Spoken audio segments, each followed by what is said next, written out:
Evangelho de João, capítulo de número 1, do primeiro versículo até o de número 14. No princípio era o Verbo, e o Verbo estava com Deus, e o Verbo era Deus. Ele estava no princípio com Deus. Todas as coisas foram feitas por intermédio dele. Sem ele, nada do que foi feito se fez. A vida estava nele, e a vida era a luz dos homens. A luz resplandece nas trevas, e as trevas não prevaleceram contra ela. Houve um homem enviado por Deus, cujo nome era João. Este veio como testemunha para que testificasse a respeito da luz, a fim de todos virem a crer por intermédio dele. Ele não era luz, mas veio para que testificasse da luz, a saber, a verdadeira luz que vinda ao mundo ilumina todo homem. O Verbo estava no mundo, o mundo foi feito por intermédio dele, mas o mundo não o conheceu. Veio para o que era seu e os seus não receberam.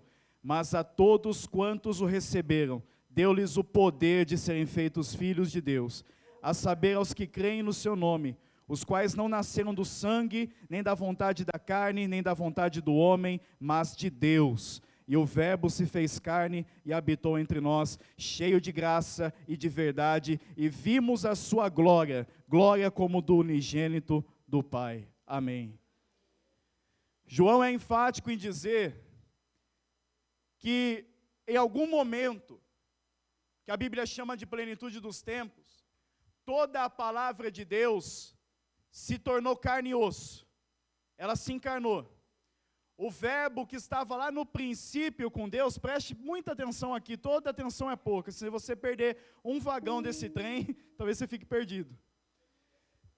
Lá no princípio, lá no início, quando Deus criou todas as coisas pelo poder da palavra que saía da sua boca, tudo que foi dito, tudo que Deus já disse, tudo que Ele diz hoje, tudo que Ele vai dizer amanhã, tudo isso um dia, em toda a eternidade, se formou carne e osso, se encarnou. Todo o poder criador, aquele que sustenta todas as coisas pelo poder do seu nome e da sua palavra. Eu estar em pé, você também. Tudo que existe nesse mundo, a natureza como há, em algum momento, tudo isso foi criado pelo poder do nome e pelo poder da palavra de uma pessoa. João vai dizer que o Verbo se encarna. Esse Verbo estava lá no princípio com Deus, todas as coisas foram feitas por meio dele. Sem ele, nada do que foi feito se fez.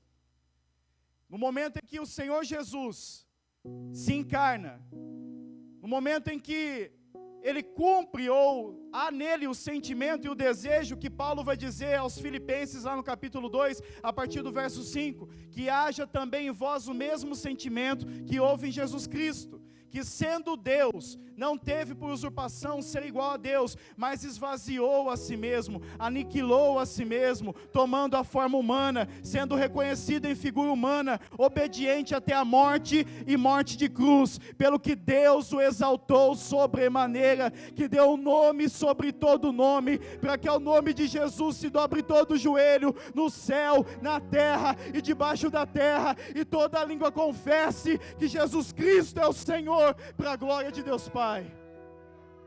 O Verbo se fez carne e habitou entre nós. A palavra de Deus agora podia ser tocada, podia ser vista, podia ser reconhecida em figura humana. O poder criador, o poder que sustenta todas as coisas, estava ali, em Jesus, que esvaziou a si mesmo, que deixou o esplendor da sua glória, que veio como homem, para ser dependente do Espírito Santo e cheio do Espírito Santo, para exercer o seu ministério, e nós sabemos, para nos salvar. Tudo estava nele, é isso que João está dizendo. O poder da palavra foi manifesto em carne e osso, nós vimos a sua glória, cheio de graça e de verdade. Andou entre nós, estava com fome, com sede, dormiu, acordou, se entristeceu, se alegrou, teve identidade, existiu como ser humano, como homem, se encarnou. Quando eu olho para trás, porque João é que está dizendo, não é o Robertson, ele estava no princípio com Deus. Não tem como a gente falar de princípio na Bíblia sem a gente ir para Gênesis, que é o princípio de todas as coisas, da criação de tudo. O Senhor pega uma terra sem forma e vazia, Eu não vou entrar em discussão do porquê a terra veio a se tornar informe e vazia, senão a gente ficaria aqui um bom tempo. Mas a terra, por algum motivo, veio a se tornar sem forma e vazia, e o Espírito Santo pairava sobre a face do abismo ou face das águas, dependendo da sua versão. E Deus disse, haja luz, e a luz apareceu. A primeira coisa que Deus fez, o primeiro ato nessa transformação da terra e da criação, até chegar no ser humano. Haja luz, e a luz apareceu. Deus vai fazendo separação entre águas e águas, aparece o firmamento, surge a porção seca, vai criando todo o ambiente para que o homem fosse criado também. E quando vai fazer o homem, pega um bonequinho de barro, como nós bem conhecemos, sopra no seu nariz, nas suas narinas, um fôlego de vida, e o homem passa a ser alma vivente. Quando Deus faz o homem, Ele não diz haja o homem, Ele faz o homem. Então Ele diz, façamos o homem à nossa imagem, conforme a nossa semelhança. Quem fez tudo isso foi o Verbo, o poder da palavra. É o Verbo que agora estava em carne e osso, se manifestando a todo aquele que crê, a todo ser humano, e veio como homem. E Jesus, no seu ministério, exaltou o poder da palavra, e o nome dele foi exaltado, e o poder do Pai, e o nome do Pai também. A palavra de Deus hoje ela tem sido muito banalizada, e o nome de Jesus também tem sido banalizado. O nome de Jesus está em lugares que não deveria estar. Não é mais respeitado como deveria, a palavra não é mais reverenciada como deveria. Se coloca o nome de Jesus em qualquer lugar, se esquecendo que quando eu digo em nome de Jesus, eu estou invocando o poder que criou o céu e a terra. Eu estou invocando o poder do nome daquele que me sustenta e sustenta a sua vida em pé, e todas as coisas foram criadas por Ele. É o nome santo de Jesus. A Bíblia convoca cada um de nós a respeitar o nome do Senhor, não tomar o nome do Senhor em vão. Isso não é só o Antigo Testamento. Quando há um mandamento para não tomar o nome de Deus em vão, não é só o Antigo Testamento. Quando o Senhor Jesus vai dizer, quando vocês orarem, orem assim, Pai nosso que estás no céu, santificado seja o teu nome. Teu nome é separado, Senhor, teu nome é santo. Teu nome, quando é usado, tem um fim específico. Quando o teu nome é invocado, é para alguma coisa que deve ser invocado esse nome, não é à toa. Santificado seja o teu nome.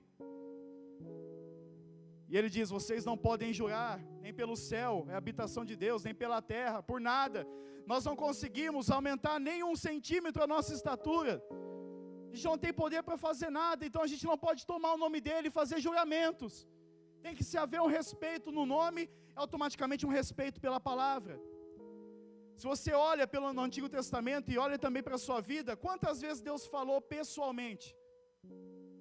Não foram muitas e muitas comigo ou com você.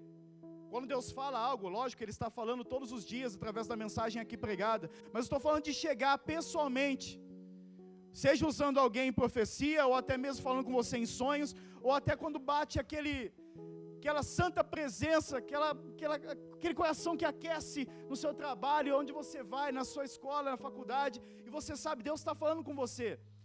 Quando isso acontece, Deus tem um compromisso com o que Ele fala. É por isso que Deus não sai falando tudo o que a gente quer que Ele fale, e Deus não sai gastando a palavra dEle em vão, porque quando Ele fala, há compromisso com o que Ele fala. Por isso o próprio Deus leva a sério a sua palavra e o seu nome. E tudo que Ele pede que a gente também leve a sério a sua palavra e o seu nome. E Jesus veio manifestar o poder da palavra. É o poder da palavra que faz com que Ele diga, passemos para o outro lado, aí vem uma tempestade no meio do mar. Os discípulos estão no barco, estão temendo e tremendo, eles conheciam o barco, eles conheciam o mar, eles tinham a palavra, passemos para o outro lado, mas eles não estavam preparados para aquela tempestade. Assim como na minha vida e na sua vida, podemos conhecer o barco, podemos conhecer o mar, mas as tempestades são imprevisíveis, nenhuma é igual à outra. E o Senhor já havia dito lá no início, passemos para o outro lado, para outra margem do lago. A gente chama de mar por conta da extensão da água, é grande, mas não é um mar em si, mas um grande lago. E de repente, no meio da tempestade, vem Jesus, andando sobre as águas, fazendo o que só Ele pode fazer, vindo como só Ele vem. E aí os discípulos olham atemorizados, no coração, com temor, e quem será que é? essa altura da noite, no meio da tempestade. Desse modo só pode ser um fantasma. E aí ele vem se aproximando. Aí começam a cochichar, cutucar um outro. Pedro, é o Senhor. É o Senhor, não é fantasma não. Aí ele olha e diz assim: ei Senhor, se és tu mesmo, manda eu ter contigo por sobre as águas. Jesus não fala nem quase que uma frase completa, ele só olha e diz: vem. Só uma palavra, vem. Uma palavra da boca de Jesus fez com que Pedro saísse do barco e andasse por cima das águas, como eu ando e estou pisando aqui nesse piso, como você tem firmeza e sustento aí. Ele dá um passo, dá 2 passos, não sei se 3, 4, mas ele volta a olhar para a tempestade. Ele começa a afundar. Só dá tempo de estender a mão e dizer: Senhor, salva-me. Ele pega a mão e diz: homem de pequena fé, por que você duvidou? Já saiu do barco, já deu um passo, estava dando outro passo. Eu vim ter com você sobre as águas, eu te disse vem, e ainda assim você afunda. E a gente olha e diz assim: ê Pedro, hein? Ê Pedro nada, irmão, a gente é igual. Nós somos iguaizinhos nisso. A gente vê a tempestade, vê tudo acontecendo, Jesus só diz uma palavra, vem. A gente já sai do barco, está pisando em águas. Nunca aconteceu isso comigo, nunca aconteceu com você. Mas já damos um passo, estamos dando outro passo.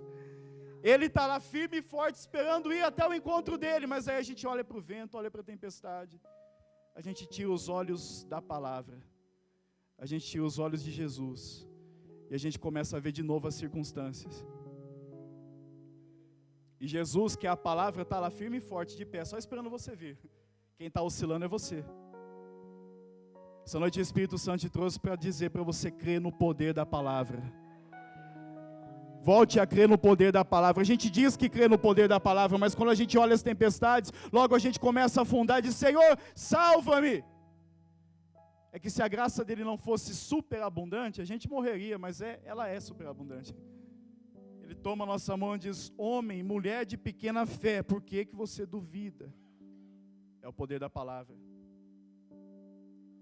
Se Jesus é a palavra em carne e osso, Jesus, sendo a palavra, andou com gente que ninguém queria andar. É porque a palavra veio para quem está doente.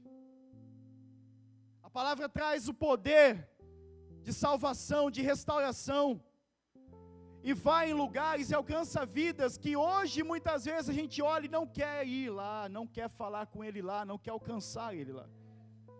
Pode perceber que nós como igreja muitas vezes vemos alguns casos e a gente diz: esse só Jesus, mas exatamente isso. Esse, assim como eu, era só Jesus. E ele não se importou sendo a palavra. Ele não se importou de ter o apelido de amigo de publicanos e prostitutas, amigo de pecadores. Ele, sendo a palavra, não hesitou quando um leproso chega para ele: Senhor, se quiseres pode purificar-me. Ele também não disse nenhuma frase completa com várias palavras, ele só diz: quero. Quero. Fica limpo. Quero. É o poder da palavra.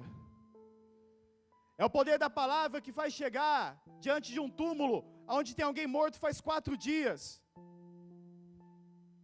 4 dias. Falo de Lázaro. Jesus já havia recebido a notícia, ele permanece ainda mais um pouco de tempo, propositalmente. Mas ele chega lá depois de 4 dias. É a palavra que chega. É a palavra que chega depois de 4 dias, quando alguma coisa já está cheirando mal, quando já está morto, é a palavra que vai chegando. Todos vão abrindo caminho para a palavra, e Marta e Maria também com um discurso parecido: se o Senhor estivesse aqui, meu irmão não teria morrido. Mas aí eles estavam falando com a palavra, eles estavam falando com o poder que disse haja luz, e a luz teve que aparecer. Ele estava falando com o poder todo, que criou todo o universo, e sustentou tudo pelo poder da sua palavra, e sustenta. Se o Senhor estivesse aqui, meu irmão não teria morrido. A palavra chorou, escorreu lágrima dos olhos dele. Jesus chorou. Abassou e carai andando, show, ele canta, ele berras. Tem que amada sou e canta, lá baixou, ele me anda, sou e canta, lá barras. Jesus chorou, a palavra chorou. E eu desafio qualquer teólogo nessa terra a explicar 100% qual é o motivo do choro de Jesus. Não tem, é profundo demais aquilo. A gente pode falar que foi incredulidade de Marta e Maria, a gente pode falar que é apenas só a dor que ele teve de perder um amigo. É inexplicável. Mas é coisa de alma. É o poder da palavra chegando e vendo a situação. A palavra não é alheia à nossa situação. A palavra se importa com a nossa situação. A palavra sabe da nossa situação, mas a palavra também sabe que tem poder de mudar a nossa situação. A palavra sabe que morreu, mas também ele vai dizer: eu sou a ressurreição e a vida. Quem crê em mim, ainda que esteja morto, viverá. Tira a pedra. Lázaro, vem para fora. E tem que vir, porque é a palavra. É a palavra em carne e osso que está mandando. É o poder que sustenta todas as coisas, vivas e em pé. É aquele que mantém o universo todo, é o poder da palavra. É a palavra que chega na frente do templo e vê algo que não gosta. Comércio. Gente trocando o nome de Deus por dinheiro. Coisa que não acontece hoje nos dias de hoje, né? Hoje em dia não acontece isso. E é o poder da palavra que olha e diz assim: essa casa será chamada casa de oração. Mas vocês têm feito covil de ladrões e salteadores. E vira a mesa dos cambistas. E todo mundo tem que lembrar: o zelo pela casa do Senhor o consome. É o poder da palavra. É o poder da palavra que coloca o dedo em nariz de religioso e diz: você é sepulcro caiado. Que diz: faço o que eu digo, mas não faço o que eu faço. É bonito por fora, mas por dentro está podre. É o poder da palavra. É o poder da palavra. É a palavra em carne e osso que chega para defender causas que são sem defesa, na iminência da morte. É o poder da palavra que vê uma filha de Deus com o coração quebrantado, arrebentada, já toda se culpando, se auto-julgando. É o poder da palavra que chega quando todo mundo está com pedra nas mãos e diz: a palavra diz, lá na lei de Moisés, que essa mulher deve morrer. Aí a palavra se levanta. Diz: quem de vós não tem pecado, seja o primeiro a tirar pedra. Oh, glória a Deus! É o poder da palavra que faz do menor ao maior as pedras caírem para o chão, se virarem de costas e ir embora. Diz: mulher, onde estão os teus acusadores? Se ninguém te acusa, ninguém te condena, eu também não te condeno. Vai e não peques mais. É o poder da palavra. Aleluia! É só o poder da palavra que é capaz de fazer isso. E como ele é a palavra toda, ele não é só metade. Lá em Gênesis, ele é o haja luz. Ele é o haja separação entre águas e águas. Ele é o apareça a porção seca. Ele é o haja luminares nos céus. Ele é o produz a terra relva. Ele é tudo isso. Mas ele também é: no dia em que vocês comerem, vocês vão morrer. Ele também é: eu dou a opção para vocês, mas no dia que vocês desobedecerem, vocês vão morrer. Vocês podem comer de todo fruto de toda árvore no jardim, mas se comerem da árvore que está lá, do conhecimento do bem e do mal, nesse dia vocês vão morrer. Isso era um aviso, mas isso se tornou uma sentença depois, porque o homem comeu. Eu comi, você comeu. O aviso se transformou em sentença. Mas ele não é metade da palavra, ele é a palavra toda. Quando Deus disse: no dia que vocês comerem, vocês vão morrer, ele sabia que o homem ia pecar. Ele sabia que nós iríamos fracassar. Mas ele é a palavra. Aí o Senhor Jesus curou enfermos, expulsou demônios, fez grandes maravilhas, mas ele é a palavra toda. ele não é só metade da palavra. E a palavra toda inclui: no dia que vocês comerem, vocês vão morrer. Como o homem comeu, e ele é a palavra toda, o Senhor Jesus, quando se encarna, ele não se encarna só o haja luz, o haja separação entre águas e águas. Ele não se encarna só isso, ele encarna também a nossa sentença. Sem pecado, vai experimentar a separação com Deus pelo pecado. Sem ter cometido um erro sequer, a palavra se encarna, se torna homem, para encarnar também a minha sentença e a sua sentença. A palavra agora está lá no Getsemane, joelhos dobrados. A palavra conhece o Pai. E a palavra diz: Abba, Pai, todas as coisas te são possíveis. Se possível for, passa de mim esse cálice, contudo seja feita a tua vontade, não a minha. É o poder da palavra. Ele agora vai encarnar a sentença. E Deus não passou dele o cálice, porque já havia sentenciado lá no Gênesis: no dia que vocês comerem, vão morrer. Jesus veio para tomar sobre si a sentença. Ele se encarnou, ele encarnou a culpa que estava sobre mim. A palavra veio para cumprir o que Isaías disse acerca da palavra. Ele tomou sobre si as nossas dores, as nossas transgressões levou sobre si. Eu amo a palavra tomou, porque dá a impressão que ele tira das minhas costas e diz: é meu, eu assumo, eu pago o preço. Ele tomou sobre si dores, enfermidades, os nossos pecados, as nossas transgressões. E o castigo que nos traz a paz estava sobre a palavra, estava sobre ele. E pelas suas pisaduras fomos sarados. E a palavra vai caminhando para o Gólgota.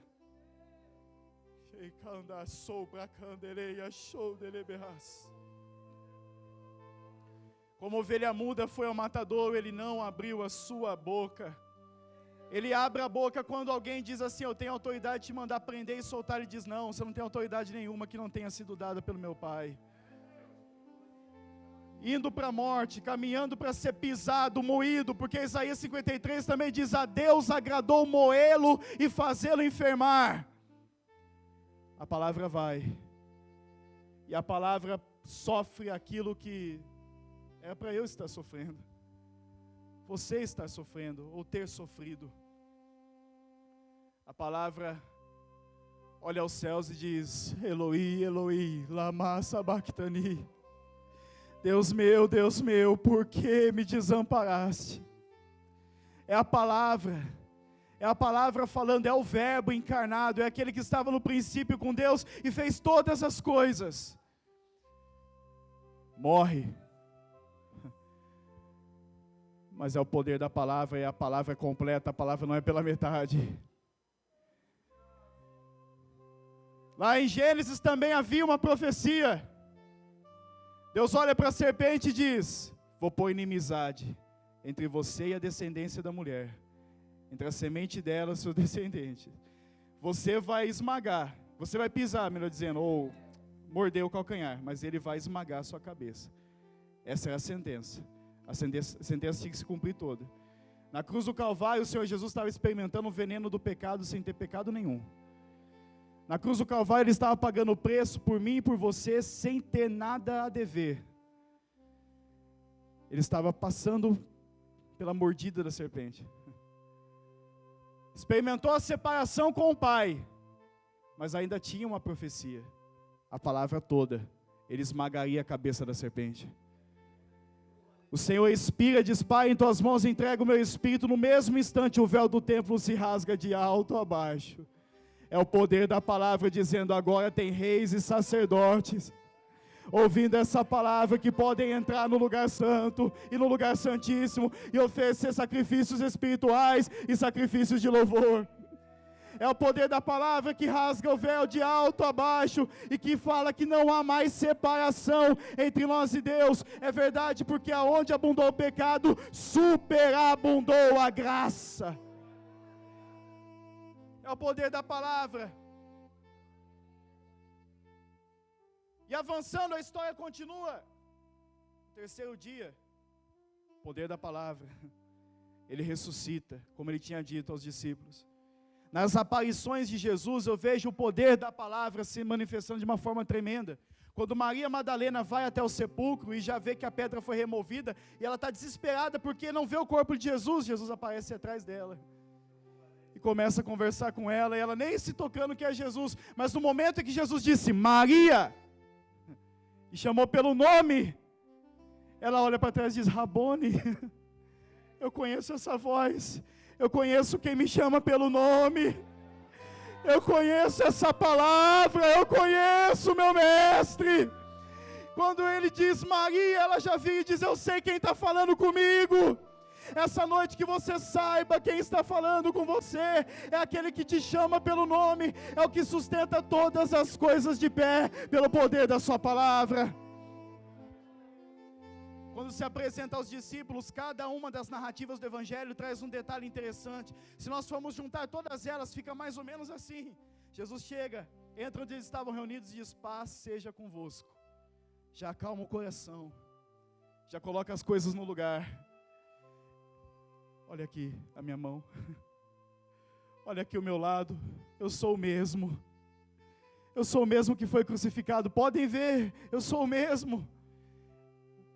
E aí ele diz, toda autoridade me foi dada no céu e na terra.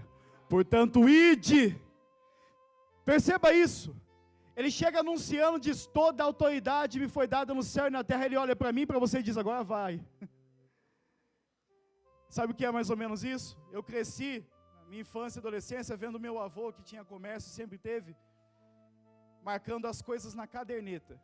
Quem lembra de caderneta aqui? Levanta a mão. Tem algum jovem que lembra de caderneta? Tem, né, Wesley? Graças a Deus, não estou sozinho. Caderneta. É um negócio meio antigo, mas ia lá vender as coisas e marcava na caderneta para pagar depois. Quantas vezes eu vi a criança chegando assim, seu Brandão, que é o sobrenome dele, vê bala, paçoquinha e tal, ele fala assim, quem mandou? Seu pai deixou? Se seu pai deixou, tudo bem. Não, ele deixou. Às vezes vinha o bilhete do pai, e às vezes meu avô não acreditava muito que o pai tinha deixado, e tinha que vir o pai mesmo. Não, seu Brandão, pode liberar para ele e tudo mais.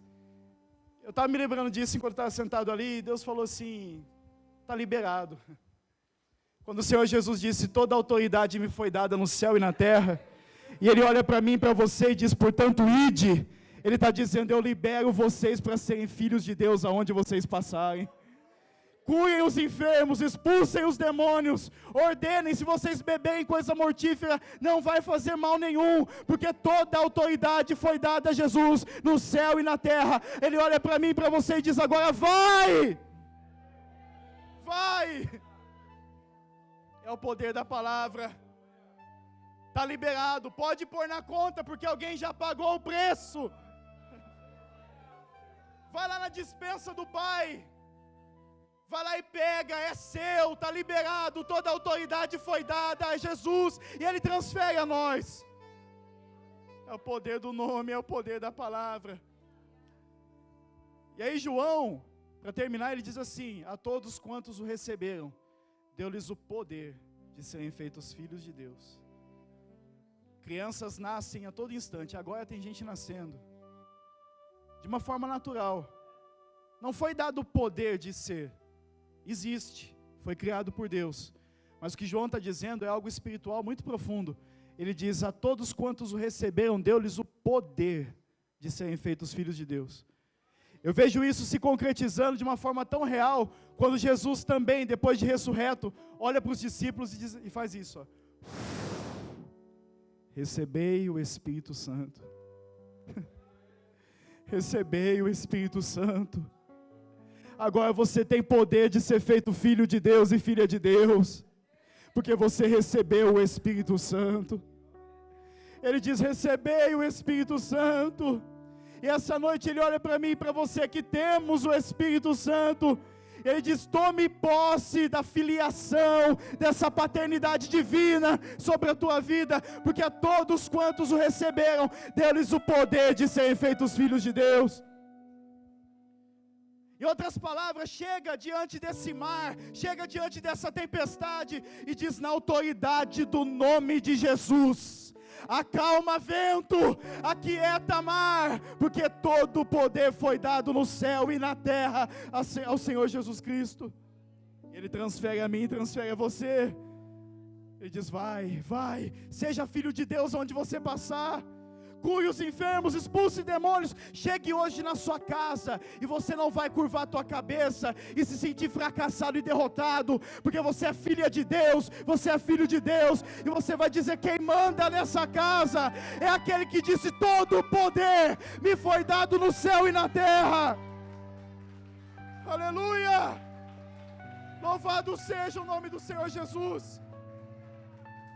Quando você invoca o nome de Jesus, você está invocando o poder criador, que criou tudo. É por isso que eu digo para as enfermidades: em nome de Jesus sai, a enfermidade tem que sair. É por isso que os demônios ouvem, temem e tremem ao nome de Jesus, porque é só aquele que criou todas as coisas, só isso. Quando eu digo em nome de Jesus, o demônio sai, ele sai. Porque é o poder que está acima de todo nome, é o nome sobre todo nome, toda autoridade, todo poder foi dado a Ele nos céus e na terra.